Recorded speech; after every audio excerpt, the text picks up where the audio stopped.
ꯂꯩꯕꯥꯛ ꯑꯃꯗ ꯂꯥꯏꯔꯕ ꯂꯧꯃꯤ ꯈꯔꯒꯤ ꯃꯆꯥꯅꯨꯄꯤ 8 ꯈꯛ ꯂꯩꯔꯝꯃꯤ꯫ ꯃꯆꯥꯅꯨꯄꯤꯁꯤꯡ ꯑꯁꯤ ꯅꯤꯡꯊꯧꯒꯤ ꯂꯩꯀꯣꯜꯗ ꯆꯠꯇꯨꯅ ꯂꯩꯀꯣꯜ ꯑꯗꯨꯕꯨ ꯁꯦꯟꯅꯔꯤꯕ ꯃꯥꯂꯤ ꯑꯁꯤꯒꯤ ꯑꯃꯠꯇ ꯄꯣꯛꯆꯕꯤ ꯃꯆꯥꯅꯨꯄꯤ ꯑꯁꯤꯒ ꯍꯦꯛ ꯁꯥꯟꯅꯔꯝꯃꯤ꯫ ꯃꯥꯂꯤꯒꯤ ꯃꯆꯥꯅꯨꯄꯤ ꯑꯁꯤꯅ ꯃꯈꯣꯏ ꯃꯁꯦꯜ ꯁꯥꯟꯅꯕꯗ ꯑꯁꯨꯝꯅ ꯍꯦꯛ ꯍꯥꯏꯔꯝꯃꯤ, "ꯑꯩꯗꯤ ꯍꯌꯦꯡ ꯂꯨꯍꯣꯡꯂꯒ ꯏꯆꯥꯅꯨꯄꯥ ꯃꯁꯛ ꯃꯇꯧ ꯌꯥꯝꯅ ꯐꯖꯕ ꯑꯃ ꯄꯣꯛꯀꯅꯤ꯫ ꯑꯉꯥꯡ ꯑꯗꯨꯒꯤ ꯂꯥꯏꯕꯛꯇꯅ ꯊꯥ ꯊꯣꯛꯀꯅꯤ, ꯑꯗꯨꯒ ꯑꯉꯥꯡ ꯑꯗꯨꯒꯤ ꯈꯖꯥꯏꯗꯅ ꯊꯋꯥꯟꯃꯤꯆꯥꯛꯁꯤꯡ ꯊꯣꯛꯀꯅꯤ." ꯃꯍꯥꯛꯅ ꯑꯁꯨꯝꯅ ꯍꯥꯏꯕ ꯑꯁꯤꯗ ꯃꯍꯥꯛꯀ ꯁꯥꯟꯅꯔꯤꯕ ꯑꯉꯥꯡꯁꯤꯡ ꯑꯗꯨꯅ ꯃꯍꯥꯛꯄꯨ ꯅꯣꯛꯅꯕꯤꯔꯝꯃꯤ꯫ ꯅꯣꯡꯃꯗꯤ ꯅꯤꯡꯊꯧ ꯑꯗꯨꯅ ꯂꯩꯀꯣꯜ ꯑꯗꯨꯗ ꯀꯣꯏꯔꯛꯄꯗ ꯃꯥꯂꯤꯒꯤ ꯃꯆꯥꯅꯨꯄꯤꯅ ꯃꯍꯥꯛꯇꯤ ꯑꯉꯥꯡ ꯃꯁꯛ fajaba ama pokkani haibadu tarami. Ningthau adugi maharani mari leirami, adubu makhoi masadi amata poklamdi. Maram asina ningthau aduna maligi masanupi adu lauragi haina ninglami. Madudagi ningthau aduna mahaki laikol adu sangliba mali aduda mahaki masanupi adu luhongduna lauragi haina hairami. Mali amadi mahaki nupi adu ningthauna makhoigi masanupi asi luhonglagani haibada yamna haraurami. Makhoina makhoigi masanupi asi yamna maraibak phare khanduna luhongba adu yare haina haidoklami. Mali aduna mahaki khangna sanaba marup mapang mayam ama luhongba aduda baton taurami. Ningthaunasu malida lanthum mayam ama pibirami. Asumna ningthaugi luhongba adu mai pakna pangthokhirami. Maligi masanupi adu ningthaugi manakta rani oina leirakpa chahi amarom phajilaklami. Mahaki macha pokpagi matam adu yausilaklami. Matam asida ningthaugi atopa rani mari adu mahaki manakta yamna toina laklami. Makhoina maligi masanupi aduda asumna hairami. Ningthau asidi nungtigi umangda sa tanba chatli. Karigumba mahakna sa tanba chatkringai ana ayek yauraklabadi nahak kari tawgani. Numidang wairam yaurokladuna ningthau adu sa tanba chatlubadagi halaklami. Matam asida maligi masanupi aduna ningthauda mahakti nungtigi sa tanba chatli. Mahakna sa tanba chatlingai ana ayek yauraklabadi karamna pau pirakani haina hanglami. Maduda ningthau aduna maligi masanupi aduda dhon macha ama pirami. Aduga mahakna khudongthiba hek taba matam aduda dhon adu hekta thilaku. Mahak panalapa mafam amada leirabasu dhol makhol adu adumak tagani. Matam aduda mahaki manakta soidana lakani haina hairami. Mathangi numitta ningthau adu amuk sa tanba chatkirami. Mahakna sa tanba chatkringai matam aduda mahaki macha poktabi rani mari adu maligi masanupi adugi manakta amuk laklami. Maligi masanupi aduna rani mari aduda ningthau aduna piramba dhon adugi maramda loina haidoklami. Madudagi rani mari aduna mahaki dhon adu amuktang thinduna ningthau adu lakpra yengsi haina hairami. Maligi masanupi aduna di ningthaugi thabak tawbada ayetpa oigani mahak dhol adu thilloi haina hairami. Adubu mahaki maharani sing aduna dhon adu thinbada mahak laktrabadi kamdauni aduna amuktang changying tawsi haina hairami. Makhoi mayam aduna haimanbadagi rani atombi adusu makhoina hairiba adu yarami. Mahakna dhol adu puthoktuna amuktang thilami. Khudak aduda ningthau adu rani atombi adugi manakta laklami. Aduga mahaki kari nungaitaba kari apamba leire haina hanglami. Matam asida rani atombi aduna mahakti kari su apamba leite. Sum dhon adu thinbada ningthau adu lakpra yenge haiduna changyeng tawbani haina hairami. Madudagi ningthau aduna phare ngasi na ngasi oire matungdadi tawganu haina hairamlaga mahak amuk chatkirami. Mathangi numittasu ningthau adu hanagi matawgumna mahak sa tanba chatkirami. Mahakna chatkringai mahaki rani mari adu rani atombi adugi manakta amuk laklami. Aduga dhol adu amuktang thinduna ngasisu ningthau adu lakpra yengsi haina hairami. Rani atombi aduna makhoi mari na hairiba adu ahanbadadi yaramde. Adubu makhoi na hanjin haijilakpadagi mahak makhoi na hairiba adu yarami. Mahakna dhol adu amukka thilami. Matam asida ningthau adu amukka hanna laklami. Adubu rani atombi adu karisu tawramdaba aduda mahakna yamna sauna. Mahak asi mahaki marup mapang mayam ama sa tanminaba adudagi thaduklaga laklibani. Aduga maram karisu leiramde. Mathangdagidi mahangna don adu phanayamna thillabasu mahak suklak lakloi haina hairami madudagi mahak yamna sauna mafam adu thadoktuna amuk hanna chatkirami mathangi numittadi rani adu asengbagi oina masangamlamde mahangna dhol adu yamna thillami adubu ningthau adudi laklamde maligi masanupi adugi angang pokpagi matam adu yausilaklami matam asida ningthaugi rani mari adu laklami makoina nauna pokadauriba angang adugini haiduna anoba fizol kharasu puraklami aduga rani aduna angang adu hek pokpaga angang adu mahangna yengba tawhaidi aduna mahaki mamit adu kupsin gadabani haiduna makoina mahaki mamit adu phi amana kupsin birami maligi masanupi adu masanupa masang mataw yamna phajaba ama poklami angang adugi maraibakta tha thoklami aduga angang adugi khajaidana thawan michak sing thoklami rani adudi mahaki mamit adu khumjinduna leirabanina angang adugi masak adu uramde matam asida ningthaugi rani mari aduna angang unariba maibi aduda paisa khara piduna angang adu hatokro natragana mamana uba phangdanaba arapa mafam amada pukro haina hairami maibi aduna angang adu puduna mafam adudagi thokhirami madudagi rani mari adu rani atombi adugi manakta changsilaklami makoina angang hapnaba thamliba phamung aduda nungdum ama hapsilami aduga phina kupsilami makoina rani atombi adugi mamit adu hangdoki aduga mahaki masa adu masak yengjaro haina hairami rani atombi adu nungdum adu uwada kaplami mahaki masa adu nungdum oina pokle ningthau halaklaga mahangna karamna paw asi tamgani khanbada mahak yamna nungairamde ningthauna konungda halaklaba matamda mahaki rani atombi adu masa nung ama pokle tawada mahak yamna saurami madudagi mahakna mahaki rani atombi adu konung aduda minai oina thamlami aduga mangonda wa amata nganglamde numidangi matam aduda angang puduna chatkhibi maibi aduna umangda laklami aduga angang adu habliba upu masa adu phumjinnaba leibak tawrami mahangna tawriba leibak mayam asi ningthaugi sankar kauba hui ama leirami mahangna di loina urami maibi asina angang adu hek phumjillamaga chatkhibaga hui aduna mafam aduda changsilaki aduga leibak adu khotoktuna upu adu lautoklami upu adu hek hangdokbaga masak mataw yamna phajaraba angang ama yauramba aduda mahang ngaglami mahangna khalami angang asi yamna nungsi masaksu phajai aduna aihak angang asibu aigi puk manungda thamlagi haiduna mahangna angang adubu mahaki mabuk manungda yosinduna thamlami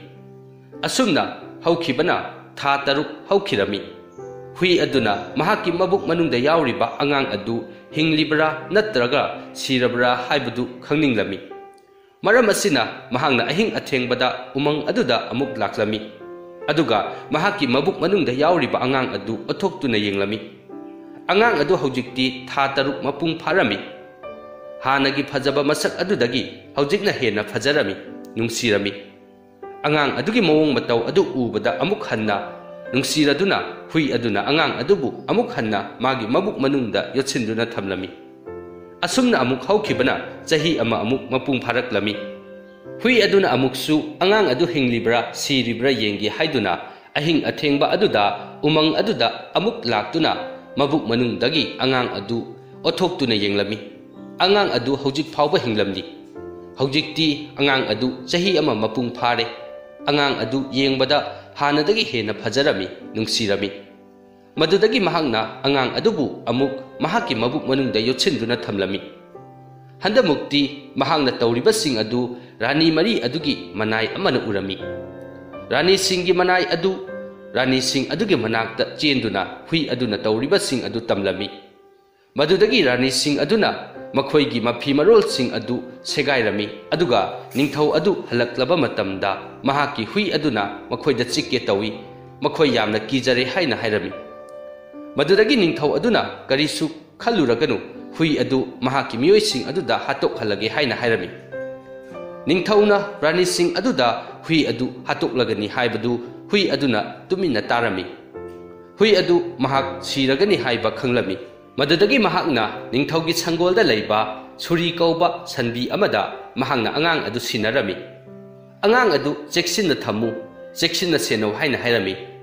सनबी अदुना महांगना सोइदना सेनगनी हाइना हुई अदुदा वासक्लमी अदुगा महांगना अंगांग अदुबु महाकी मबुक मनुंग अदुदा योत्सिन्दुना थमलमी मथंगी नुमित्ता हुई अदु निंगथौगी मनाइसिंग अदुना उमंगदा पुथोक्तुना हातखिरमी असुमना अंगांग अदु सन अदुगी मबुक मनुंग अदुदा यावदुना लैरक्पा असि चही अमा मपुंग फाजिलक्लमी मदुदगी सनबी अदुना अंगांग अदु हिंगलिब्रा नत्तरगा सिरब्रा हाइबदु खंगनिंगलमी अहिंग मी तुमनख्रबा मतम अदुदा महांगना अंगांग अदु ओथोक्तुना येंगलमी अंगांग अदु हौजिक्ति यामना चावरे हानादगी हेना यामना फजथोक्लमी मदुदगी सनबी अदुना अमुक मबुक मनुंगदा योत्सिन्दुना थमखिरमी असुमना चही अमा अमुक हौखिरमी सनबी अदुना अमुक अंगांग अदु मबुक मनुंगदगी लौथोक्तुना येंगलमी अंगांग अदु यामना नुंसिरमी महांगना अंगांग अदुगा वरी सारमी मदुदगी महांगना अंगांग अदु अमुक महाकी मबुक मनुंग अदुदा अमुक योत्सिलमी महांगना हंदक तौरिबा थवोंग असि अमुक सनसेंदुना लैरिबा नुपा अदुना उरमी सनसेंबा नुपा असिना रानी मरी अदुगी मनाक्ता चेंदुना अमुक तमलमी मदुदगी रानी मरी अदुना मखोइगी मफी मरोलसिंग अदु अमुक हन्ना सेगाइरमी अदुगा निंगथौदा महाकी सनबी अदुना मखोइबु वाइगे तौवी मखोइ सन अदुबु यामना किजै हाइना हाइरमी निंगथौ अदुना मदुगी नबक मखोइ करिसु वागनु सन अदु महाकी मियोइसिंग थादोक्तुना हातोक हलगे हाइना हाइरमी सन अदुना निंगथौ अदुना हाइरिबा वाहैसिंग अदु तुमिन्ना लोइना तारमी महाकसु मथंगी नुमित्ता सोइदना सिरगनी हाइबसि खंगलमी महाक सिरबसु महांगना अंगांग असिबुदी कनिंगलमी निंगथौगी कोनुंगी सगोल संग अदुदा यामना तमथीबा कतार कौबा सगोल अमसु लैरमी सगोल असि यामना फिंगी यामना साथी कना अमतना सगोल असिबु थौबा तोंबा ngamlamde मरम असिना महाकी मफमदा सिनरबदी अंगांग असि हिंगनी हाइना सनबी अदुना खलमी मदुदगी सन अदुना अंगांग अदु कतार हाइरिबा सगोल अदुदा अमुक सिनरमी अंगांग अदु चेक्सिना थमु हाइना हाइरमी सगोल अदुना वासक अमगा लोइनना अंगांग अदु महांगना सोइदना सेनगनी हाइरगा महांगना अंगांग अदुबु मबुक मनुंगदा योत्सिनखिरमी मथंगी नुमित्ता सनबी अदु निंगथौ मनाई खरना उमंगदा पुदुना हातोक्लमी अंगांग अदुना सगोल अदुगी मनुंगदा लैरक्पा असि चही अमा अमुक मपुंग फाजिलक्लमी मदुदगी सगोल अदुना अंगांग अदु हिंगलिब्रा सिरिब्रा अमुक जेंगे हाइदुना अंगांग अदुबु मबुक मनुंग अदुदगी ओथोक्तुना येंगलमी अंगांग अदु हौजिक्ति चही मरी मपुंग फारमी अंगांग अदु येंगबदा यामना फजरमी अमदी यामना नुंसिरमी महांगना अंगांग अदुगा ngaihak sanaminaraba matung अंगांग अदु महांगना अमुक मबुक मनुंगदा योत्सिन्दुना थमलमी असुमना लैरकपना चही अमा अमुक मपुंग फाखिरमी अंगांग अदु हौजिक्ति चही मंगा मपुंग फारमी सगोल अदुना अमुक महाकी मबुक मनुंग अदुदगी अंगांग अदु ओथोक्तुना येंगलमी अंगांग अदु हौजिक्ति यामना चावरे यामना सु नुंसिबा हेनगतलबने Sagol अदुना अंगांग अदुगा ngaihak wari saraba matung अंगांग अदु अमुक मबुक मनुंगदा योत्सिन्दुना थमलमी हंदक्ति सगोल असिना तौरिबा थवोंग असि सगोल सेनबा नुपा असिना अमुक उहौरमी मदुदगी सगोल सेनबा नुपा असिना पाव असि रानी मरीदा अमुक तमलमी रानी मरी अदुना अमुकसु मखोइगी मसमना खरा फोइदतुना मफी मरोल खरा सेगाइदुना निंगथौदा महाकी सगोल अदुना मखोइबु हातके तौरे हाइना हाइरमी मखोइ सगोल अदुबु यामना किजरे हाइना हाइरमी निंगथौ अदुना मदुगिदमक करिसु खलुनु महाकी मी खरा थादोक्लगा सगोल अदु हातोक हलगे हाइना हाइरमी निंगथौ अदुना महाकी सगोल अदुदी यामना साथीबा सगोलनी अदुना मी अमा अनिना हाटपा ngamloi हाइना खलमी मथंगी नुमित्ता महांगना महाकी लानमी खरा सगोल संग अदुदा कोइसिल हलमी अदुगा निंगथौ मसामंगना सगोल अदु हातकनी हाइना हाइरमी मखोइना हाइनरिबसिंग असि सगोल असिना लोइना तारमी मदुदगी महांगना मबुक मनुंगदा यावरिबा अंगांग अदु ओथोक्लमी अदुगा अंगांग अदुदा महांगना सगोल संग अदुदा लैरिबा का मचा अदुदगी सगोल साबनगा फिरोल सिंग अदुगा लौथोरउ हाइना हाइरमी साबन अदु महाकी मनंगंदा हपचिले अदुगा अंगांग अदुबुना निंगथौ मचा सिंगी फिजोल सेचिलमी कतार हाइरिबा सगोल असि इचम चंबा सगोल नते लाइगी सगोल अमा ओइरमी अदुबु महाक लाइगी सगोलनी हाइबसी Ningthou अमदी महाकी मियोइसिंगनदी खंगलमदे पुमनमक सिनबा लोइरबा मतुंग angang aduna sagol mathak aduda tongduna sagol adu mafam adudagi umang adomda kanna yamna yangna chen thokkirami sagol adu yamna yangna chen khibana kana amatana sagol adubu phaba sagol adubu hatpa ngamlamde ningthau masamaksu yauna sagol adu phaba ngamhaudre mahak masamak yauna ngamhaudaba aduda mahaki manai sing aduda chaiba ngamlamde sagol aduna asum thaurakpana numit takhiduna makhoi u pambi amagi makhongda potharami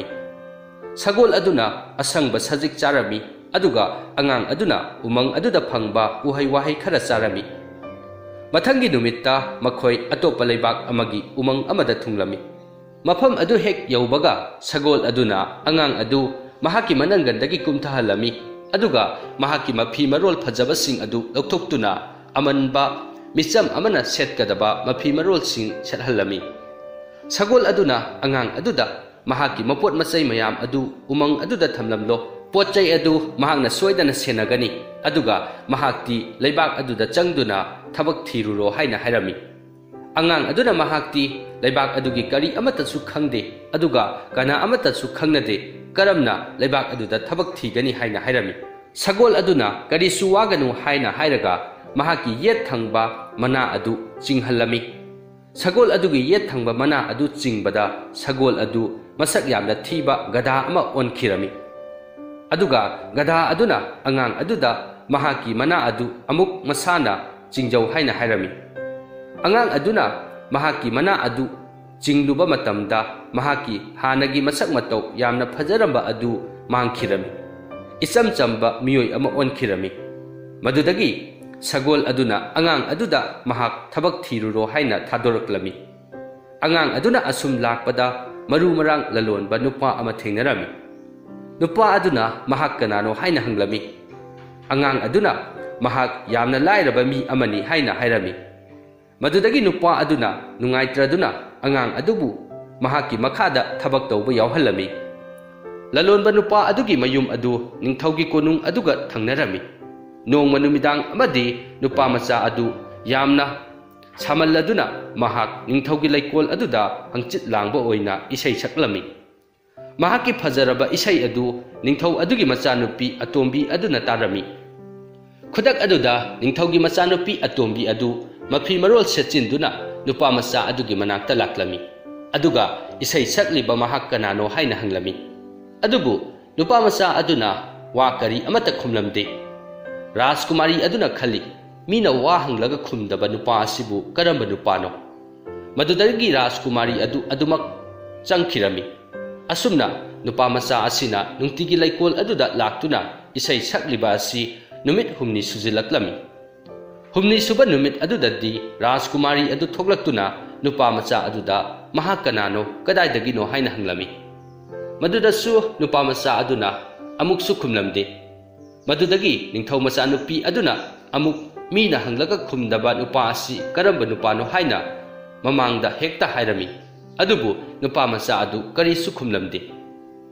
mathangi numita nupa macha adu umangda chattuna mahaki sagol adu unarami sagol aduna mahak nungairibra haina hanglami mahakna mahak nungairi mahak lalonba nupa amagi makhada thabak tawri haina khumlami aduga mahakna ningthaugi macha nupi adugi maramdasu wari liduna tahallami madudagi sagol aduna mahakna ningthau macha nupi aduda haigadauba wa adu taklami mathangi numitta nupa macha adu amuk ahing aduda ningthaugi laikol aduda isai ama saklami matam asida Rajkumari adu laktuna chap manaba wahangda mahak kanano aduga kari tauba lakunu haina hanglami matam asida nupa macha asina mahakti yamna lairaba misak amani aduga mahakti leibak adu thadoktuna mafam aduda thabak thiba lakpani haina hairami numit khudingi Rajkumari aduna nupa macha aduda chap manaba wahang adumak hanglami nupa macha aduna su chap manaba paukhum adumak pirami matam khara leiraga Rajkumari asina mapaning thauda mahak luhongba pami adubu mahaki bor adudi mahangna khanjage haina hairami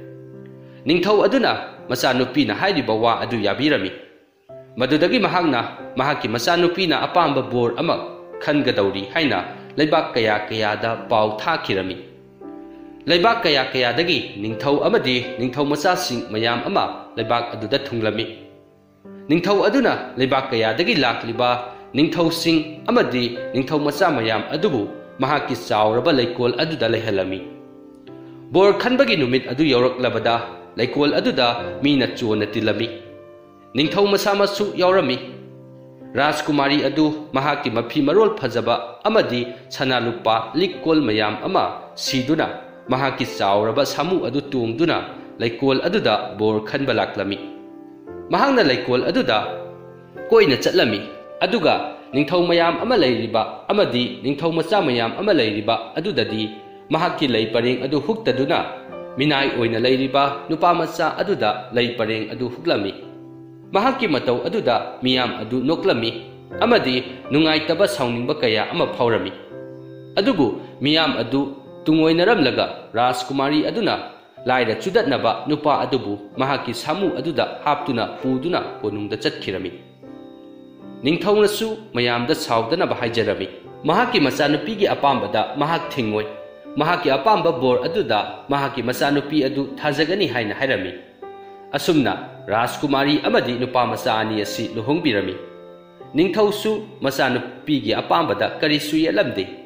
Rajkumari asigi masi taruk asina mahakpu lairaba nupa amada luhongi haiduna noknabirami. Mahaki masesing asidi inakaira khunba ningthau macasing ngaktaga luhonglami. Makhoidi masaksu loina phajarami aduga nungtigisu sa tanba chatlami. Makhoina sa tanba chatlubadagi pharakpa sa ngasing aduna ningthaugi amadi angam athau mayamgi chana thaknaba silami. Adubu Rajkumari adugi nupa asidi sa tanba su chatlamde aduga masaksu yamna thirami. Mahakti mapansu suktok thoklamde imungda ta leirami. Mahaki mawong aduda Rajkumari aduna nungaitraduna mahak sa tanba chatlu haina harami. Nongmadi Rajkumari adugi nupa aduna mahaksu sa tanba chatlage haina harami. Rajkumari aduna yamna harauna konungdagi phajaba sagol puduna chatkho haina harami. Adubu mahakti sagol puroi khongna oina chatkani haiduna makhongna oina chatkirami. Mahak umang adu yaurakladuna mahaki sagol katargi manakta laklami. Mahangna katarda wari pumbalirami. Mahak ningthaugi macanupi atombi aduga luhongle. Mahaki nupi adu mathwai yamna nungaitre. Mahak ningthaugi macanupi atombi aduga luhongle. Mahaki nupi adu mathwai yamna nungaitre. Mahaki masesingdi makhoi-makhoigi nupagi-damak chauthokjai adubu mahakti aigi-damak khanbada nungaitre aduna mahak ngasidi sa tanba laklibani haina sagol aduda hairami. Madudagidi sagol aduna nupa aduda mahaki oi thangba mana adu jingu haina hairami. Mahakna sagol adugi oi thangba mana adu hek jinglubaga sagol adu hanna gadha olaga lairamba adu yamna phajaraba sagol ama olaklami. Madudagi sagol aduna mahaki mana yet aduda amuk jingu haina hairami. Nupa aduna mahaki mana yet aduda jingbadadi mahak hanagi masak thiramba adu mangkhiduna mahaki hanagi phajaraba saktam adu olaklami. Maraibak adudana tha thoklami aduga mahaki makhajai adudana thawan misak thoklami. Madudagi makhoi ani hanagi phajaraba fijol adu secinduna sa tanba laklami. Numit aduda katar amadi nupa aduna umang adudagi sanga mayam ama talami. Madudi Rajkumar adugi machi taret ki nupa aduna umang aduda sa amata thiba phanglamde. Madudagi makhoi wabana kham thenglami. Chaksu lambana loirami. Ising su khawrangbana khangba ngamlamde. Makhoina asum lakpada ningthau maca manba yamna masang matau phajaba nupa ama thengnarami. Mahakidi chana thaknaba mayam ama puthokduna chagadabagi tawduna leirami. Mahak ubada makhoi taretna mahak asi atopa lebaktagi lakpa miyoi oigani haina khallami. Nupa adudi Rajkumari adugi nupani haiba makhoina khanglamde. Makhoina nupa adugi manakta changsillaktuna chana thaknaba khajikta pibiyu makhoi lambana loire haina hairami. Matam aduda Rajkumari adugi nupa aduna makhoigi manangal aduda paisa mamai muktang chawba dakpham amamamtang thamge aduga makhoigi acha athak adu pigi haina hairami. Makhoi tare na khalami madudi nangalda taba dakphamdi phurina khumjinkhini kananasu uba phangloi aduna chada thaktana wana leigadobgi saruk makhoi manangalda dak adu namhallaga charage haina khalami madudagi naha oiriba nupa aduna makhoi gi manangal aduda paisa mamai taruk maida iklaga dakpham oina namduna manangalda tahalami madudagi acha athak pijaduna makhoi thadokhirami Rajkumari adugi nupa adu mahak nungthil chupa ama upal amagi makhada phamduna pothaduna leirami aduga mahak numit taramdai matam aduda konungda laklami mahak pu thengnaba mioi singna mahak ti onthokna masak phajakreda haina sonarami konungi thongak liba mioi sing aduna phawba mahak masak khanglamde maram asina makhoina mahak pu changhalamde makhoina punsida urakpa ningthau macha mayam adudagi mahangna hena ifa phajarami madudagi thongakpa mayam aduna mahak kanano mafam aduda kari tawba lakpano haina hangami matam asida naha asina mahakti Rajkumari atombi adugi nupani haina hairami thongakpa sing aduna natte mahakti Rajkumari gi nupa natte mahakki nupadi laira chudatnaba masaksu yamna thiba nupa amani adubu mahakti madugi onat tainabani haina hairami nupa asina amuk mahangna haibada thajadrabanina ningthaugi machanupi adu kauthokluro maga oina wari sanagi haina hairami madudagi thongakpa aduna ningthau machanupi adu kauthoklami Rajkumari aduna su nupa adu mahakki nupa natti haina hairami matam asida nupa asina mahakki asengba nupani haiduna mahangna masak thiringaidagi Rajkumari aduga thengnarakpagi wari pumbali duna tahalami wari adu tabadagi Rajkumari aduna nupa adu mahakki nupani haiba khanglami mahakki nupa adu yamna thoina hena masak matau phajaramba aduda mahak yamna nungaijarami madudagi Rajkumari aduna konungda mahakpu pusilaktuna mayamda masak taklami konung aduda leiramliba pumba haraurami Rajkumari amadi mahakki nupa adu hanagi matawgumna amuk leirami aduga Katarbuna konunggi sagol sangdat leirami nongmadi ningthau adu mahakki mamak nupa tarit aduga loinana darbar phamlami darbar aduda Rajkumari atombigi nupa aduna makhoigi darbar aduda huranba mi taruk yaure haina hairami ningthauna huranba sing adu kana kanano haina hanglaki naha nupa aduna mahakki mamak nupa taruk aduni haina hairami ningthau amadi mahakki mantri sing aduna thajadraduna matau karamnano haina hangi matam asida nupa aduna makhoi tarukki manangalda namliba dak adu ulami dak adu huranbagi dakni haina hairami makhoi taruk adu ningthau mamang aduda yamna ikaijarami makhoi tarukna mangonda ikaiba pikhiba noknakhiba adu nupa asina kawba leiramde katardi umang aduda adumak leirami Katarna nupa aduda mahak karamna puklakhi aduga mafam aduda karamna lakhibano haibagi wari pumba mahangna luhongdringai mamangda loina haikrabani maram asina mahangna luhonglaba matung tha ani leiraga mahakki asengba leibak aduda hansi haina hairami madudagi Rajkumari aduna mapadagi ayaba lauraduna makhoi Rajkumar adugi mayum tana laklami makhoina lakpada sagol samu mayam amasu loinaraklami sagol samu mayam aduga loinana makhoi ngasai Rajkumar adubu haplaga phumlamba mafam aduda ahing lektuna leirami Rajkumar adugi mapa aduna umang aduda mi mayam ama leiba adu ubada mahangna atopa leibakna landarakle haina khalami maram asina mahangna mahaki mi khara tharaktuna marol hanglami madudagi Rajkumar aduna ningthau aduda chithi ama iduna tharami mahak mafam aduda lan tawba lakpa natti mahakki macha masak takki haiduna lakpani maram asina umang asida leibak aduda leiriba mi loinamak puduna laku chawraba chaklen ama pijage haina hairami mahakki paw adu tabada ningthau adu yamna haraurami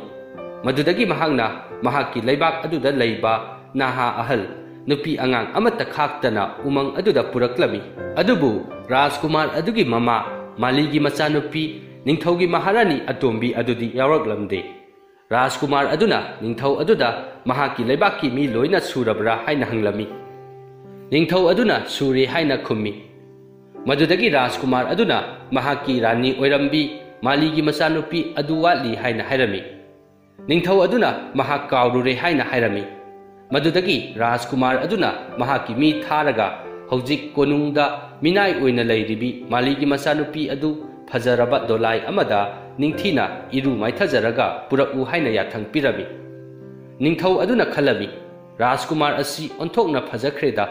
मराइबक्ता था थोकलिबा अदुगा मखजाइदना थवान मिसाक थोकलिबा करी लेबाकी राजकुमार ओइरबजानो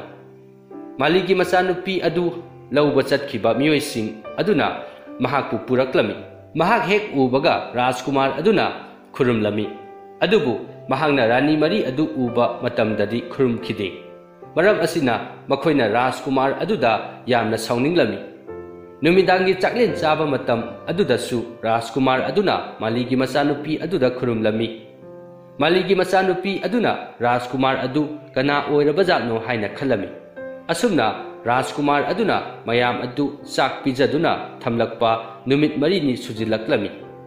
महाकना निंगथौ अदुदा महाकी मचा लैब्रा हाइना हंगलमी निंगथौ अदुना महाकी दि मचा लैजदे हाइना हाइरमी